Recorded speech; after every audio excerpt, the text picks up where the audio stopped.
Salmo 42, versículo de número 11. Quem encontrou, diga amém.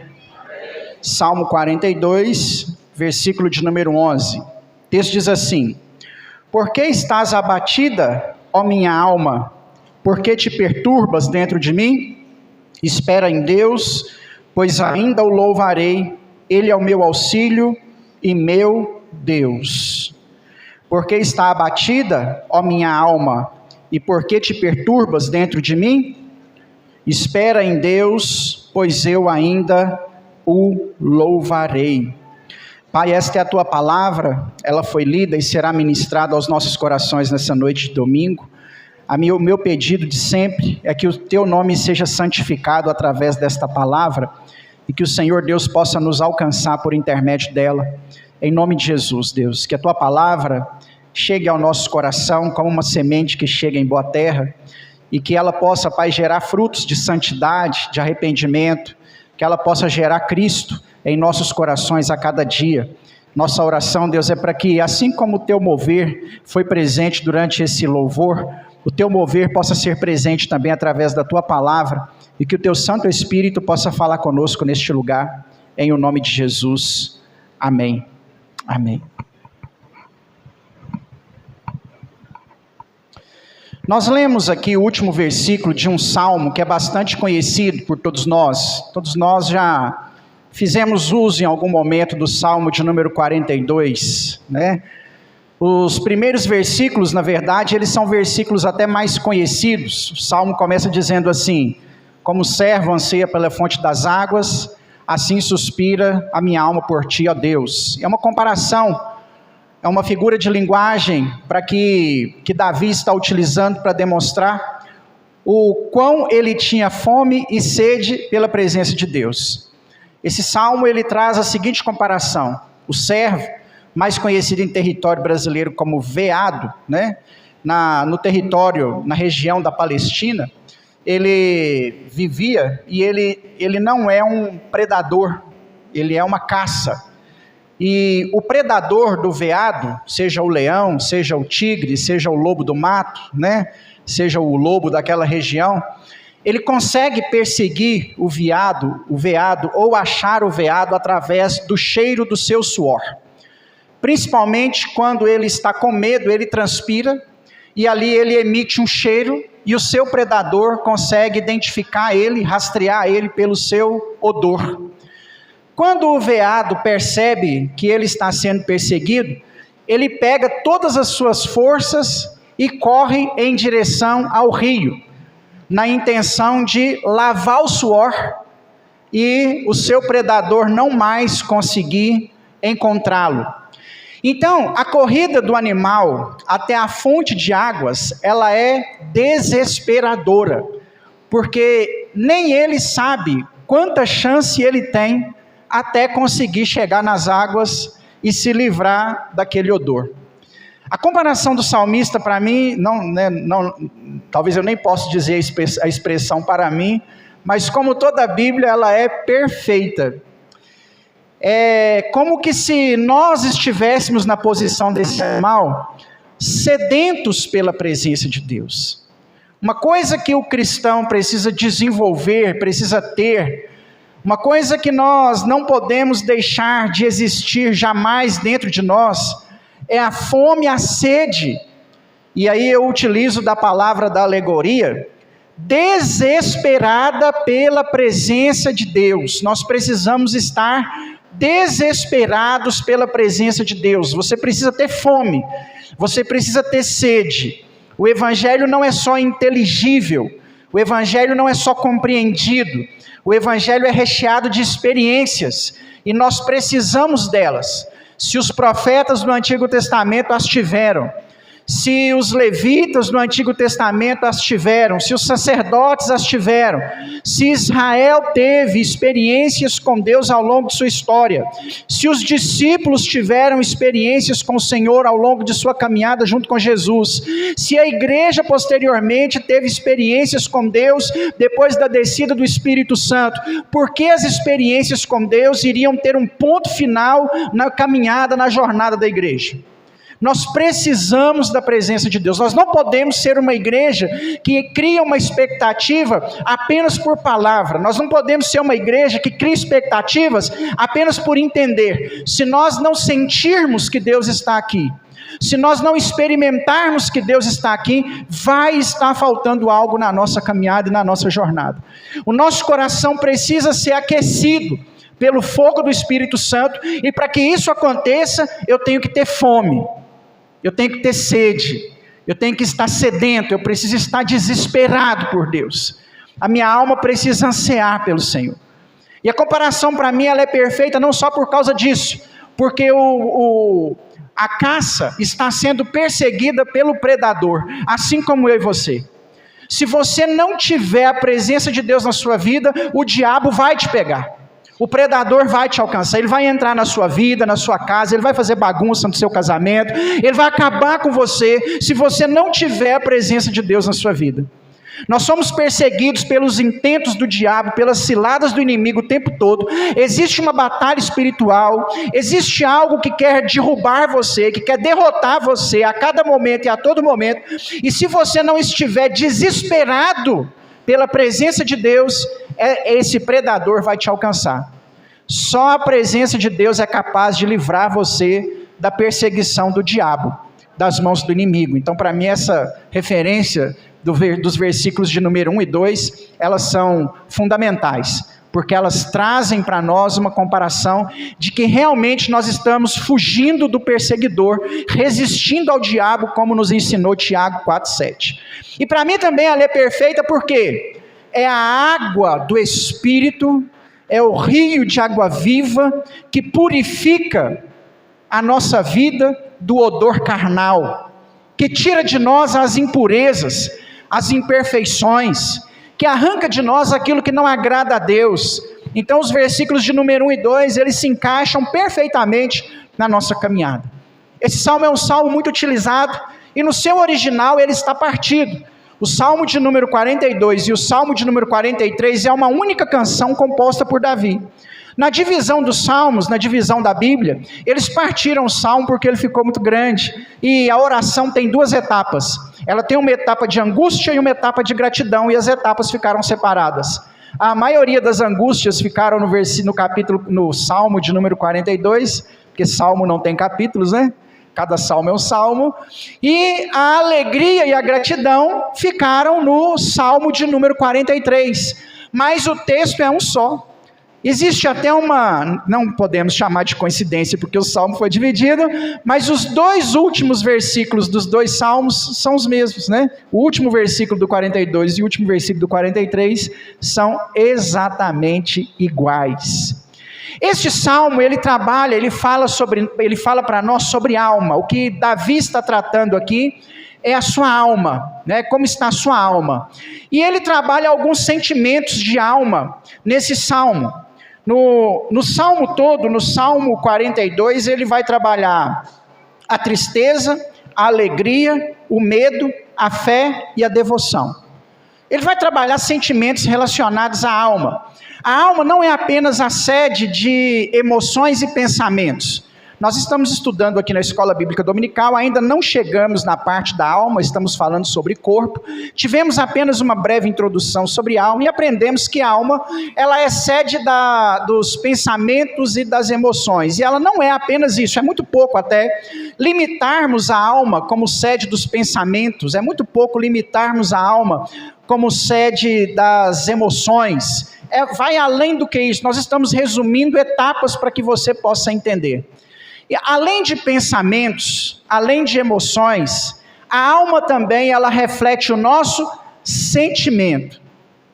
E o primeiro sentimento que nós precisamos ter, nós já falamos sobre ele aqui, é o sentimento da sede de Deus, a fome pela presença de Deus, de estarmos sedentos por Deus.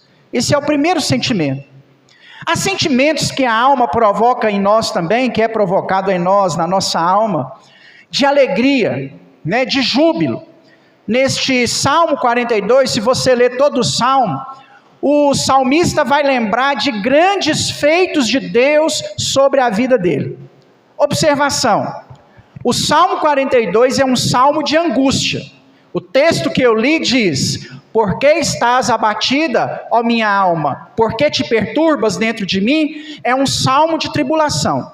E mesmo na tribulação, o salmista fez questão de lembrar os grandes feitos de Deus sobre a vida dele. Eu aprendo que, mesmo em meio à adversidade, mesmo em meio à tempestade, mesmo em meio ao dia mau, mesmo em meio ao tempo difícil, eu preciso trazer à minha memória aquilo de bom que Deus fez na minha vida. Porque Deus fez coisas boas na sua vida. Deus abriu portas. Deus fez você passar no concurso público. Amém? Semana que vem tem concurso público. No final nós vamos estar orando em favor dos irmãos, vamos fazer concurso público. Amém? Para passar. O último foi há 7 anos. Eu lembro da irmã Hélida passando, né? Ela está aqui, que ela estava de manhã também. Eu lembro da irmã Hélida passando, né? A Sandra, a Joaquina, quando eu cheguei já estava, né, Joaquina? Estou falando assim, alguns irmãos que estão com a gente há mais tempo. E então, nós vamos orar pelos irmãos. Porque Deus, nós temos que lembrar os grandes feitos que Deus fez por nós. Os grandes feitos que Deus fez por nós alegram o nosso coração, nos dá força nessa caminhada. Você precisa trazer à memória aquilo que te dá esperança. A Bíblia manda olhar para trás em pouquíssimas situações, e uma delas é para ter esperança para o futuro, lembrar aquilo que Deus fez, para que você possa continuar caminhando, rompendo em fé, acreditando naquilo que só Ele, somente Ele pode fazer por você, né? Então eu tenho que trazer. Não sei se você está na angústia, não sei se você está vivendo um momento de dor, um momento de adversidade, mas você precisa, mesmo em meio à angústia, assim como o salmista, trazer aquilo de bom que Deus já fez, para que isso possa te impulsionar a continuar perseverando e acreditando.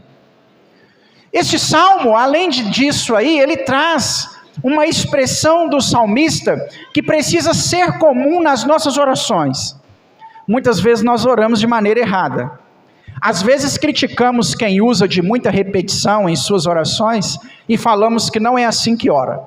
Só que orar com falso sentimento também é errado. E Davi nos corrige isso muito bem. Porque Davi não mediu palavras nas suas orações. Você teria coragem de, na sua oração, falar o que Davi fala no Salmo 42?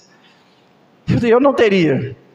Teria vergonha de falar para Deus algumas coisas que Davi falou, não só no Salmo 42, como em outros salmos. Porém, Davi nos ensina a sermos sinceros com as nossas orações, a colocar diante de Deus aquilo que realmente nós estamos sentindo naquele momento. E nesse momento, Davi está sentindo medo. Nesse momento, Davi está sentindo tristeza.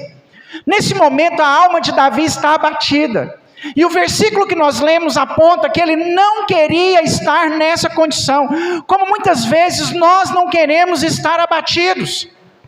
Eu não sei o que talvez tenha esfriado o seu coração, tenha atrapalhado a sua fé, mas eu sei que você não queria estar vivendo isso. Talvez você não está fazendo tudo o que você deveria fazer para sair dessa condição, mas que você gostaria de estar nessa condição, eu sei que você não gostaria. E eu sei que talvez faltam forças. Tem situações de adversidades em nossa caminhada que nós não conseguimos orar, que nós não conseguimos falar, que nós não conseguimos ir na igreja, que nós não conseguimos abrir a Bíblia, que nós não conseguimos ouvir um louvor. Essa é a condição de Davi no Salmo 42. E em algum momento ele achou forças para fazer essa oração, que certamente trouxe algum refúgio, algum alento para ele. Mesmo em meio a essa adversidade, ele lembra dos feitos de Deus sobre a vida dele e ele agradece. E ele agradece. Nós precisamos nos derramar de maneira sincera diante do altar do nosso Deus, fazer diante do Senhor uma oração que agrade o seu coração, que seja sincera, que seja verdadeira, que alcance a presença dEle. E não é, irmãos, anormal passarmos por adversidades, ou enfrentarmos momento assim. Talvez você está enfrentando um momento de angústia de alma e você está com vergonha. É quase um processo natural. Eu não posso dizer para você, claro, que você pode permanecer nessa condição. Você não pode permanecer nessa condição. E por isso que eu estou trazendo essa palavra para você nessa noite, para a gente sair dessa condição. Porém, grandes homens de Deus passaram por essa condição. Eu já citei aqui o Davi. Essa aqui é só uma delas. Em um dado momento da perseguição de Absalão sobre Davi, ele foge para cavernas fora de Jerusalém. Ele acha inclusive uma caverna que tem um nome. Em 1 Samuel 22:1, Davi se refugia na caverna do Adulão após a pressão que ele estava sofrendo de perseguição. Esse termo, caverna do Adulão, significa caverna do adulador. Há uma dúvida teológica se essa caverna recebeu o nome antes de Davi ser consolado por Deus naquele lugar, ou depois de Davi ser consolado por Deus naquele lugar. Ele procura a caverna do Adulão, e na caverna do Adulão ele vai se esconder, ele vai se refugiar. Muitos teólogos concordam que é um momento de depressão na vida do homem segundo o coração de Deus. O homem segundo o coração de Deus um dia fugiu de tudo e de todos, e se reclusou dentro de um sentimento de solitude, porque a alma dele estava abatida, e se escondeu dentro de uma caverna, para que ele pudesse passar ali um momento sozinho. E dentro da caverna de Adulão, sem sombra de dúvidas, Davi pediu a sua própria morte. Ele desejou morrer por não conseguir ser perseguido pelo seu próprio filho. E parece, irmãos, que quando nós estamos vivendo momentos de adversidades, as coisas pioram. E Davi na caverna do Adulão, as coisas pioraram, as coisas não melhoraram. Se você ler 1 Samuel capítulo 22, você vai ver que os seus chefes de governo descobrem que Davi está naquele local, na caverna do Adulão. E eles juntam toda a diretoria do Davi, todos os que participavam do governo, do reino, e vai lá na porta da caverna pressionar o rei, reclamando das coisas do governo que estavam dando errado. O Davi já estava angustiado de alma por causa da perseguição do próprio filho, e os seus ministros vão no seu lugar de refúgio cobrar dele as coisas que estavam erradas. Você já viveu essa situação? Parece que você está com a alma angustiada, pressionada, e as coisas, ao invés de melhorarem, tendem a piorar. A pressão aumenta. Davi está precisando ficar sozinho e chega 400 homens do seu governo, seu secretário, seu subsecretário, seu tesoureiro, ministro da fazenda, o chefe do Supremo Tribunal de Jerusalém daquele dia, chega lá para pressionar Davi quanto às decisões do governo, porque estava tudo parado, porque o rei precisou ficar sozinho em um determinado momento. Às vezes é assim que a nossa alma está. Às vezes a nossa alma, como a alma de Davi, chora, é perseguida, é atribulada. Um homem que tangia louvores na presença do Senhor, um dos poucos homens cheios do Espírito Santo no Antigo Testamento, o único que entendeu o que Deus esperava da humanidade no Velho Testamento: arrependimento. Davi é o primeiro a entender conceitos de arrependimento no Antigo Testamento. Não posso afirmar que ele é o único, mas ele foi o primeiro. Por isso que ele é chamado homem segundo o coração de Deus. Viveu o seu tempo de angústia, de sequidão, de escassez. Se um homem como Davi passou por angústia de alma, eu e você também estamos dispostos a passar. O maior profeta a nível de sinais do Antigo Testamento também viveu um momento de angústia. Elias, após orar para que caísse fogo do céu e matasse os 450 profetas de Baal, também se reclusa dentro de uma caverna, fugindo de uma mulher chamada Jezabel, a pior mulher da Bíblia. E ela não ficou só no Antigo Testamento, Apocalipse deu esse título para ela: a pior mulher da Bíblia. Um homem que enfrenta 450 profetas de Baal, correu de uma mulher brava, né? E se escondeu dentro de uma caverna, e nessa caverna também pediu a própria morte.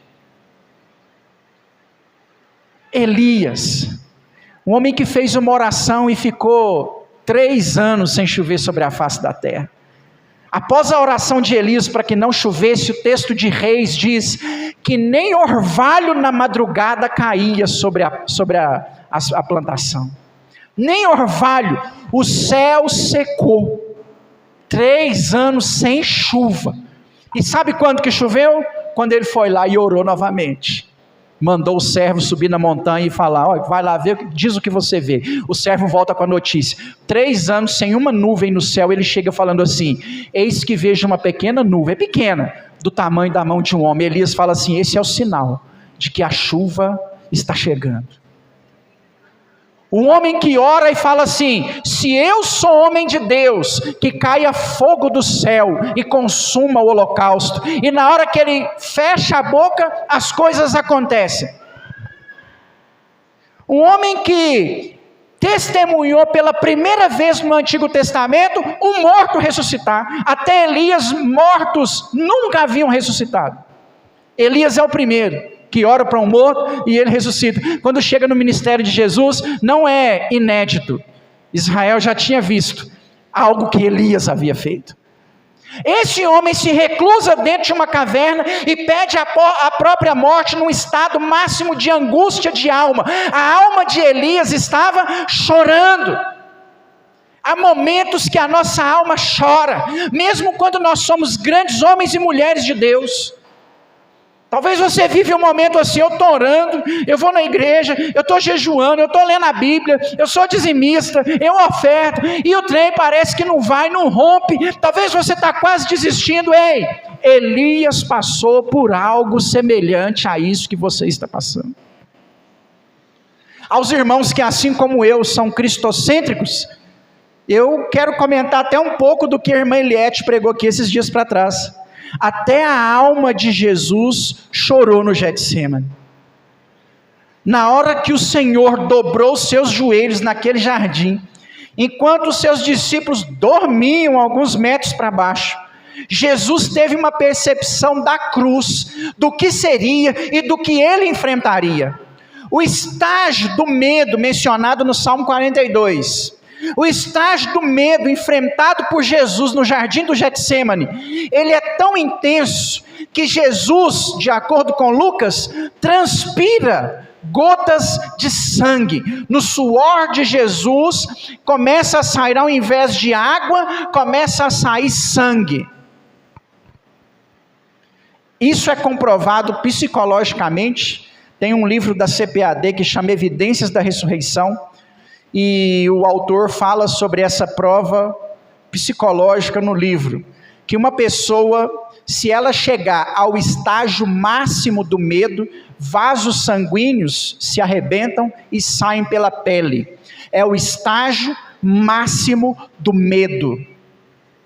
O Rei dos Reis, o Senhor dos Senhores, o Emanuel, de joelhos dobrados, na hora que viu como revelação o que o aguardaria até chegar à cruz, ele sentiu medo.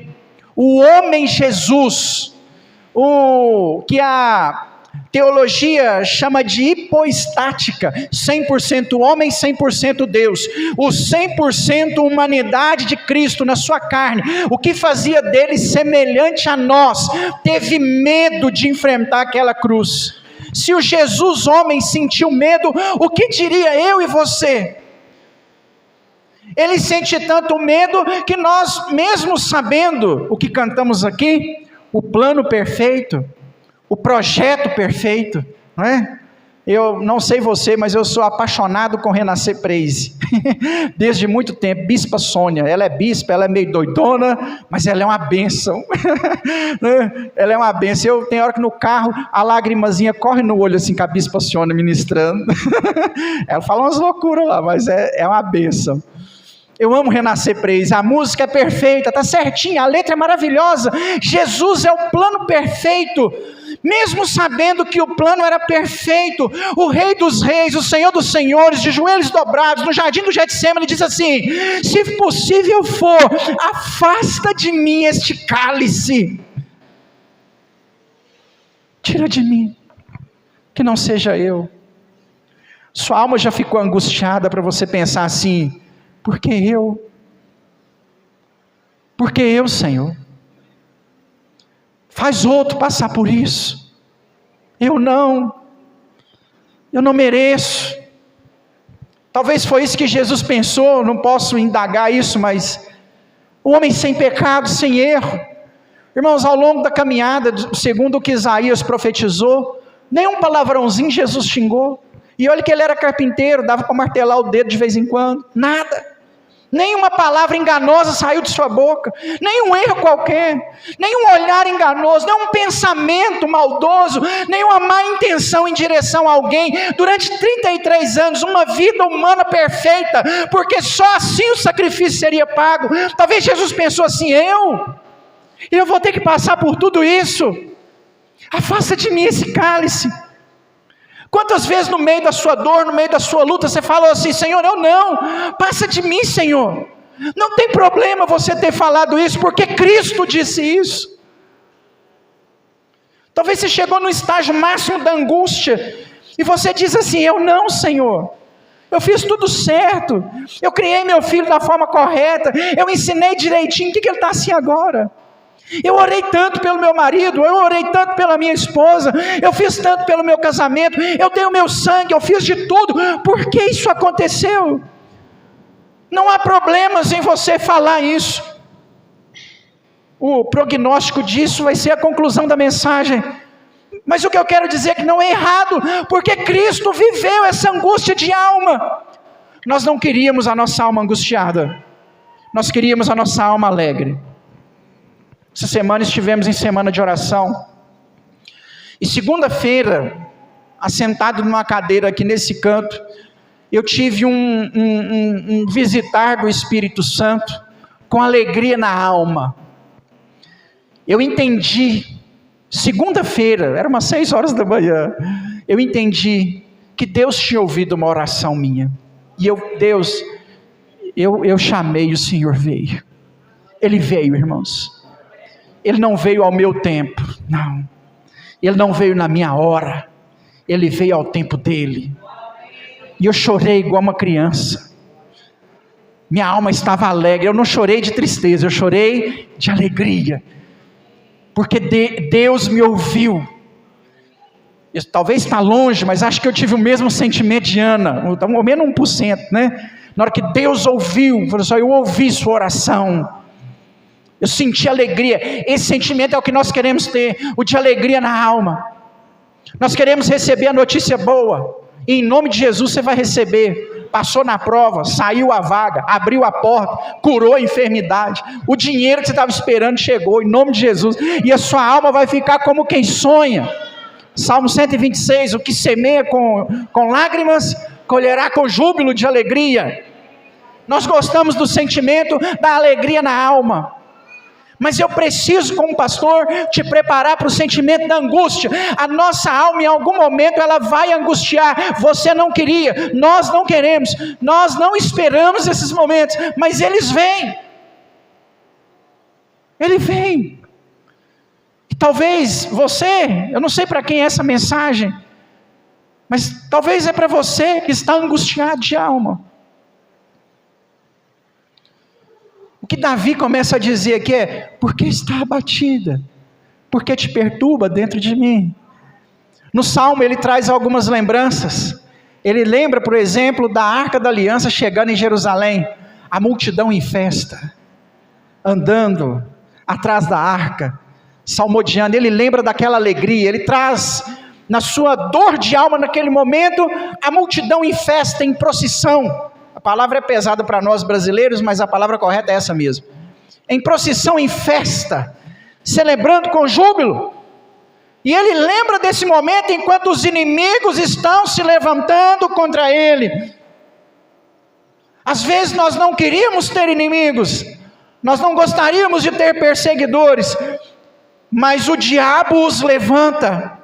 E às vezes pessoas se levantam contra nós, e a nossa alma anda em angústia. Às vezes a derrota vem, porque nós não somos capazes de vencer todas as batalhas. Aquele ditado popular serve bem para o cristão, né? lutar sempre, desistir jamais. Nós não venceremos todas as batalhas. Em algumas delas, as derrotas servirão para tratar o nosso coração, para moer a nossa alma e ver se na angústia nós continuaremos a servir a Deus. Não é problema ter a alma angustiada, não é problema. Mas nós precisamos permanecer firmes diante do Senhor em meio à angústia. Pastor, eu estou com a alma angustiada, o que fazer? Vamos lá. Nós lemos o último versículo do Salmo de número 42. Por que está abatido a minha alma? Por que te perturbas dentro de mim? Solução número 1, para você que está com a alma abatida. Espera em Deus. Exercício entre os mais difíceis da caminhada cristã. Espera em Deus. Sua alma está angustiada? Somente o Espírito Santo de Deus, com o tempo, será capaz de livrar você dessa angústia. Espera em Deus. Enquanto você espera, corre atrás dos recursos, porém, não tente ajudar o Senhor. Não ajude Deus. Se todo mundo que tentou ajudar Deus de alguma forma, o negócio não deu certo. A Agar tentou ajudar Deus com uma gravidez meio, mais ou menos, né? O filho era só do pai, não era da mãe da promessa. Deu errado. Resultou numa mulher em direção ao deserto. Resultou num povo, Ismael, que também se tornou um povo, que virou os muçulmanos, e hoje está aí um jogando bomba na cabeça do outro, porque um dia alguém quis ajudar Deus. Não queira ajudar Deus. Vai dar errado. Um dia, confundindo o nome das esposas aqui, Raquel, com Jacó, é Raquel e Lia, né? Um dia, não, estou confundindo as mães mesmo, Rebeca, obrigado, Lívia, Rebeca. Um dia, Rebeca tem filhos gêmeos, e ela gosta do mais novo, o pai gosta do mais velho, tem um sonho ainda na gravidez. Para ajudar o sonho na gravidez, ela cobre o menino com pelo de carneiro, passa o perfume do irmão no menino, e fala para o menino engrossar a voz e fala, vai lá no seu pai, para ele te dar a bênção. O que deu? Briga. 7 anos, 14 anos de confusão, um querendo matar o outro, intriga na família, a família destruiu, né? A família passou por um momento complicado. Não queira ajudar Deus, mas é claro, corra atrás dos recursos que Deus te der como orientação. Porém, não se esqueça de que alma angustiada se resolve esperando em Deus. O que é esperar em Deus? Esperar em Deus não é só ficar parado, não. É cuidar daquilo que é espiritual. A igreja tem abandonado aquilo que é espiritual. Nós não podemos deixar o espiritual para trás. Nós não podemos entender, irmãos, que o espiritual é pouca coisa. O espiritual é muita coisa. Esperar em Deus é permanecer em oração, é se levantar com um propósito, é fazer um jejum, é fazer um voto ao Senhor. É assim que nós curamos uma alma abatida, abalada, esperando e aguardando em Deus. Espera em Deus. Esperar em Deus é estar no culto. Esperar em Deus é orar. Esperar em Deus é fazer um propósito. Faça aquilo que as suas forças conseguirem. Talvez você não vai conseguir fazer tudo, você vai conseguir fazer uma coisa só. Então faça uma coisa só.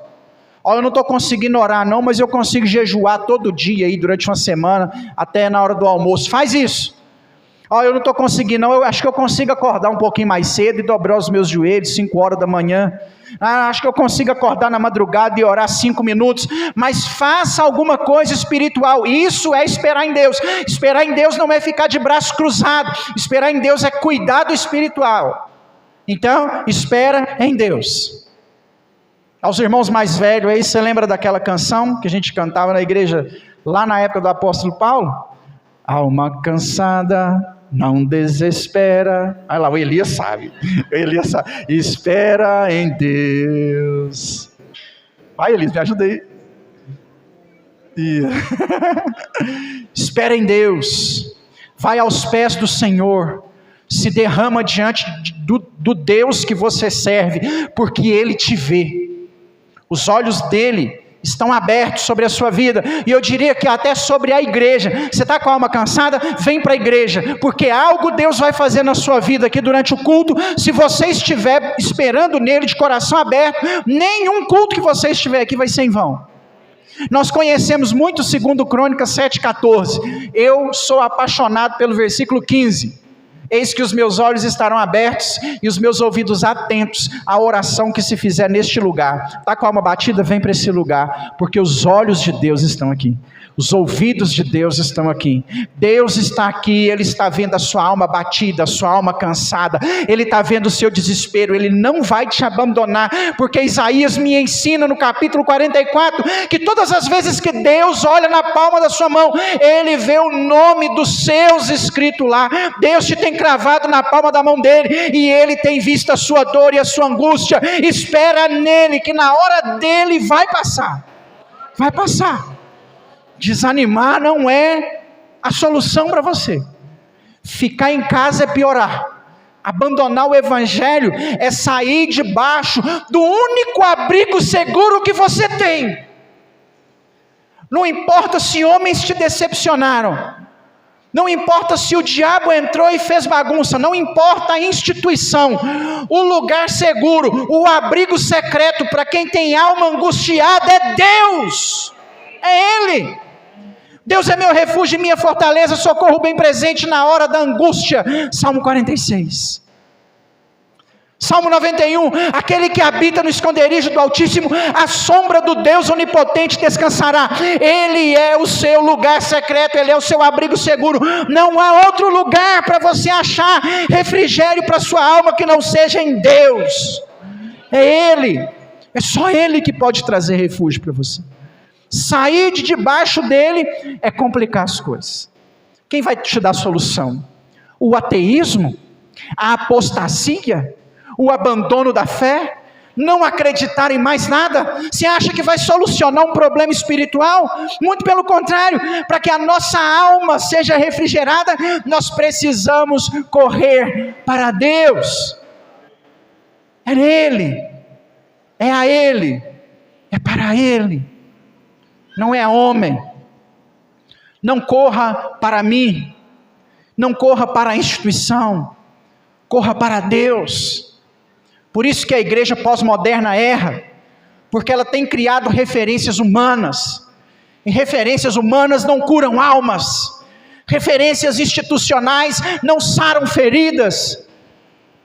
Há irmãos feridos aqui nessa noite, há irmãos abatidos aqui nessa noite, e Deus manda te dizer que só Ele pode curar a sua alma.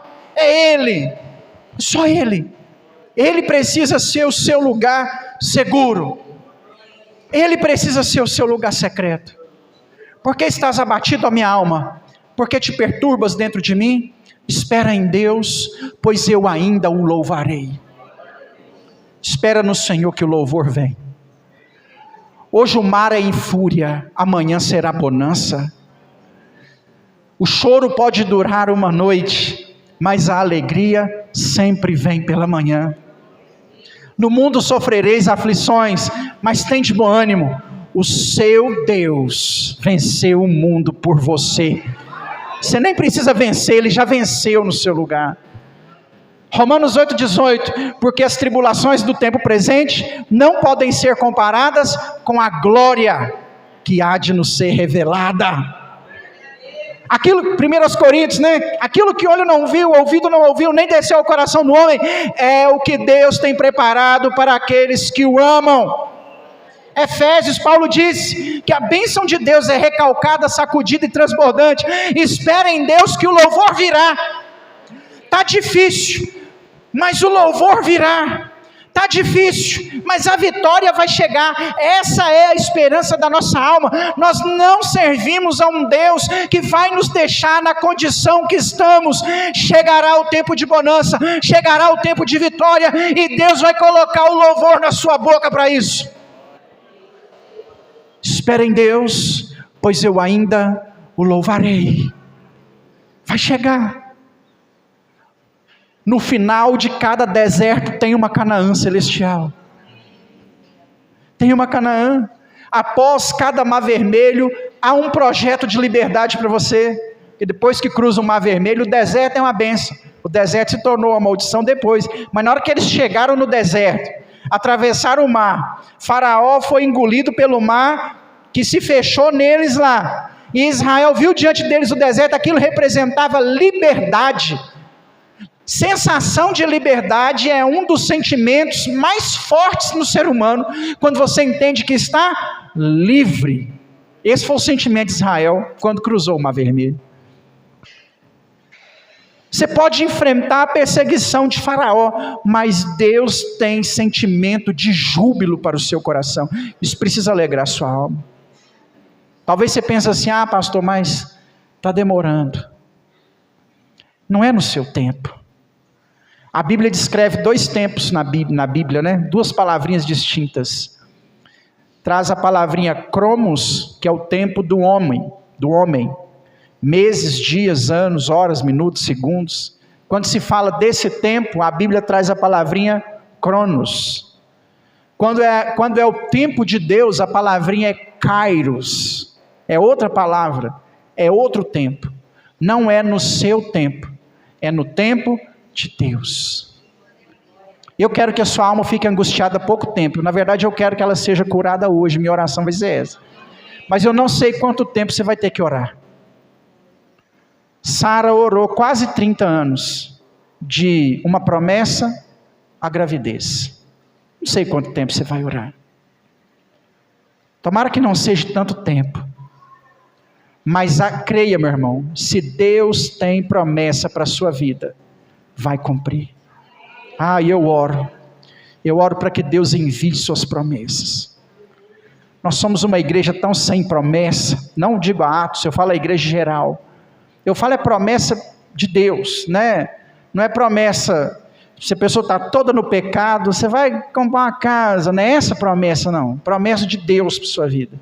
Eu até acredito que a diminuição de promessas no meio da igreja é sinal que Cristo está voltando, porque se Cristo está pertinho, tem coisa que não vai dar tempo de cumprir, então não está prometendo, né? É justificável a falta de promessa, se Jesus está voltando. Agora, eu acredito assim, como que nós precisamos orar para ter promessa?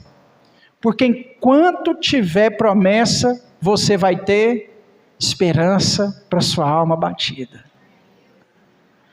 Pastor, está demorando aquela pessoa da minha família se converter, mas Deus te prometeu? Então espera, porque o dia de júbilo chegará. Vai chegar. Vai chegar.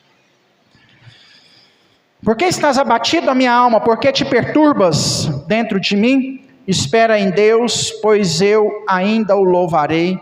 Ele é o meu auxílio e Deus meu. Durante a sua angústia de alma, entenda que o seu auxílio é Deus. Entenda que Ele é o seu Deus. Não saia da presença dEle. Abatido, angustiado, amargurado, Davi fala assim: o Senhor é o meu Deus. Talvez na sua angústia, você tenha pensado em largar Deus. Não é essa a sua decisão. Continue em Deus. Está difícil? Continue em Deus. Está puxado? Continue em Deus. Tribulação está forte demais? Deus. Ninguém mais pode ser tão bom, tão melhor para você do que o seu Deus. Chora na presença dele, fala assim: está difícil, mas eu não vou te abandonar. Está complicado, mas eu vou continuar crendo naquilo que só o Senhor pode fazer. Talvez a sua alma está abatida. A palavra para você é: espera em Deus. Se coloque de pé, em nome de Jesus.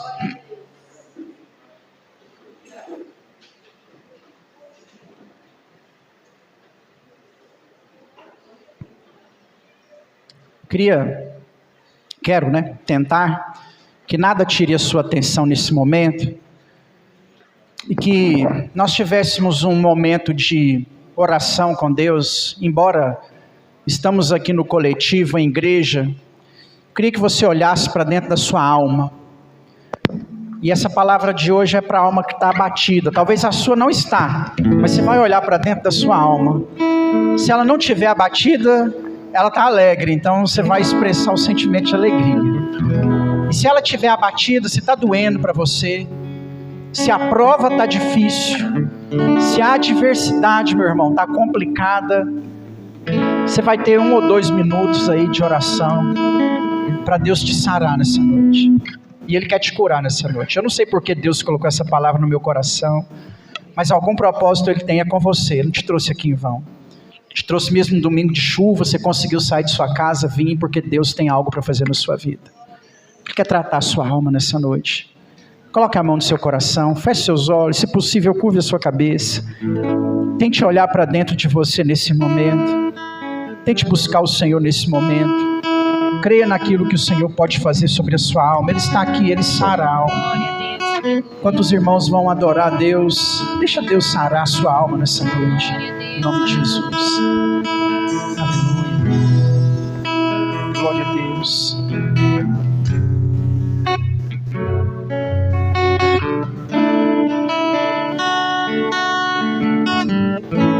Aquieta minha alma,